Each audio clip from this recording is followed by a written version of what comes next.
To the third video of your gateway to exporting to Japan. Today we're going to talk about how to do research and find opportunities and buyers in Japan. Now, the research part is obviously very important for you to get a better understanding of the market. As you already know, and I've mentioned it a couple of times, it's the third largest economy of the world. So there is a huge potential, but we need to do our homework to really understand that market to have a long-term success. Now, here are a couple of resources which you can use, but you will be able to go through most of those while looking at the checklist as well. Now, what is the first thing that you can do to even understand how to do business in Japan? Very easy. You attend a Doing Business in Japan seminar. Now, nowadays, with the pandemic still going on in the year 2021, we have some difficulty getting back to in-person events. So let's utilize the internet and do a simple Google search of doing business with Japan. Go to videos and look up what you have as results. Now, I would recommend that you dive a bit deeper and don't just pick 10 different videos of different lengths. Just try to focus on one longer, in-depth overview or seminar on this. And you can do that by clicking on tools here in Google, and then set the duration from any duration to long, so 20 plus minutes. And then you'll get a good selection of videos that might be even very specific for your niche in terms of doing business with Japan. Be also on the lookout for a seminar or a webinar that I will do in the near future. Now, next would be to attend a virtual, Next would be to register your business in an export directory with the US Department of State. So you can do this in this link, and there you will be in a database. If someone might look for export opportunities from Japan, be it a distributor, be it a sales agent, a business partner, a potential joint venture, they, or maybe even an end user, they might look in this database. So there's also always an option for that, and it is free of cost. So please look into the registration there. Then attend a trade show in Japan related to your industry. Again, during the pandemic, rather difficult. Now, in September of 2021, the travel restrictions to Japan still apply. You still have to go into a 14-day quarantine if you arrive in Japan. But many trade shows are virtual or have a hybrid format nowadays. Now, what you can do is you can look into this site that gives you an overview of the different trade shows that have already taken place or are coming up, and you can sign up for them. And usually you can also participate virtually, which means you can sign up for appointments with specific companies and have virtual meetings with those companies that are showing or exhibiting their products and services, but you can initiate a business relationship virtually and start there and look who's exhibiting on a trade show that is specific to your industry or your niche. So this has been very valuable. I've done that with several of my clients, and it's a very, very valuable resource to tap into the different trade shows that there are in Japan to start creating a network of contacts in Japan. Then identify the top export prospect sectors. There are different sectors that have more potential according to the International Trade Administration. And did I go to the wrong? Okay, those are the trade events. My apologies. Okay. If you go to this website that is showing you, my apologies. We were at look for. Let me just check off the list so we don't get lost anymore. So look for trade events, then look for Japan trade events. This was this tab. So here's the event list from the Trade Administration. They usually also give you the different trade shows, but in addition to that, you might also have some Japan related events that are happening in the United States, or events that are happening in the United States that are also visited or where there will be participants from Japan. So you can use this as a resource as well. And then talking about the top prospect sectors, you can go in here and look for the leading sectors of US exports and investment and see if your sector might be mentioned. But even if it's not mentioned, no worries. The Japanese market is big enough for your sector for sure as well. Okay, let's continue to the next point. To better understand your industry and the potential for your industry, look into online trade statistics. How much trade has been happening in your sector with Japan? And for that, I recommend using the Japanese Ministry of Finance website, where you can look for the trade statistics specific for your industry. That way you can really narrow it down.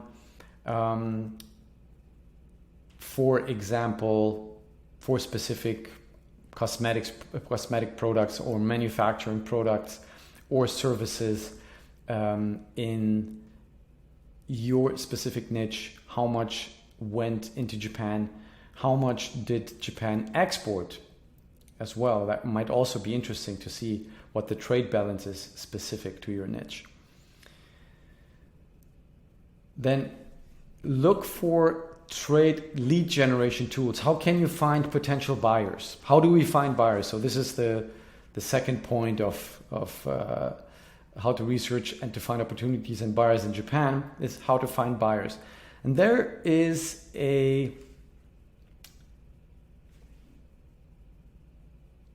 my apologies. There is a good tool. Oh, there it is. There is a good tool from the Japan External Trade Organization called the Trade Tie-Up Promotion Program, or short TTPP. And it's an international business matching site where you can sign up. The registration is free, and you can filter by country. You can see if there might be some Japanese companies that are already looking for your product, or you can post that you are offering certain products, or that you're looking for a sales agent or a distributor or a business partner in Japan. So this is a tool that you can also utilize. Now, next up is to check export and import regulation. So let's say export regulations from the US and import regulations into Japan. And for that, we will go to the Japan Customs website, and here you can look into the FAQ section and see what the different procedures are for your customs clearance and what the regulations are for your specific niche, and what tariffs apply, etc. Next up is what the status is of the free trade agreements between Japan and the US. So there is a free trade agreement with Japan in place, but as of now it is mainly limited to agricultural products and to digital products. For the moment, this might be extended in the future between the US and Japan, we don't know. There is a wider free trade agreement between the European Union and Japan, and you can look into that at the specific page. If you can't find it, let me know. Then, what are the tax treaties in terms of taxation? This is also important if you are sending personnel over to Japan to work for your company, or you open a branch office, for example. This is something that will be useful to understand. What are the tax conventions and so on? Here's the website for that. Again, the Ministry of Finance. Next is, and I also already showed this in the very first video in this series, to check your competitiveness of your product and service after calculating tariffs and logistics cost. Now, here is a pretty useful calculation to, my apologies, to calculate what duties and taxes are in Japan and what the shipping will cost you. So you will get a quote from different shipping companies. So this is something useful just to get an initial feel of how much it will take you to send over your products, be it individually or on a pallet or in a whole container through sea freight. Now, you should also consider your geographical location, because there are a limited amount of direct flights from the United States to Japan. You can see the latest update here from end of October 2020.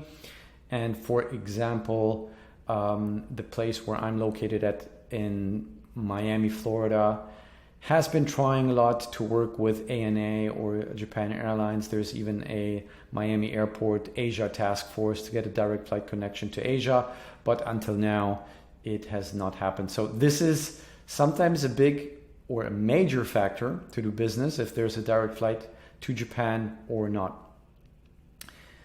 Now, it's of course important to understand language barriers, cultural norms, and consumption behavior when you do business in Japan, when you market your product on the Japanese market.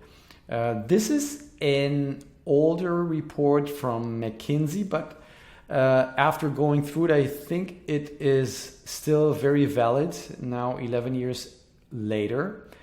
And I would recommend going through it and better understanding how Japanese consumers are changing, that value is much more important. In the past, there was a rush towards high-priced luxury goods, but that has changed.